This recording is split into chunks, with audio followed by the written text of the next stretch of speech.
Menimcha sizda ham shunday tanishlaringiz bo'lsa kerak yoki bo'lmasam qarindosh urug'laringiz ichida.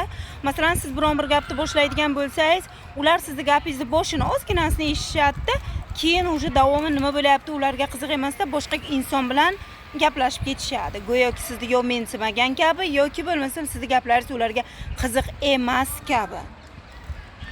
Bunday insonlar bilan suhbatlashish juda ham og'ir. Birinchidan ular o'zini hurmat qilishmaydi. Har bir insonda gapirishga haqqi bor. Ular avvalambor sizning gapingizni oxirigacha eshitishi kerak va keyin boshqa kishi bilan gaplashish kerak. Yoki bo'lmasam sizning suhbatingizga ozgina bo'lsa ham hamroh bo'lish kerak. Sizning suhbatingizda boshiga hamroh bo'lib, o'rtasini, oxirini eshitgisi kelmagan inson uchun vaqtingizni, gapingizni ajratib ularga bir narsalarni gapirib berishga harakat qilmang. Undan ko'ra jim turib, ularning savoliga javob bering va ularni ko'proq quloq soling.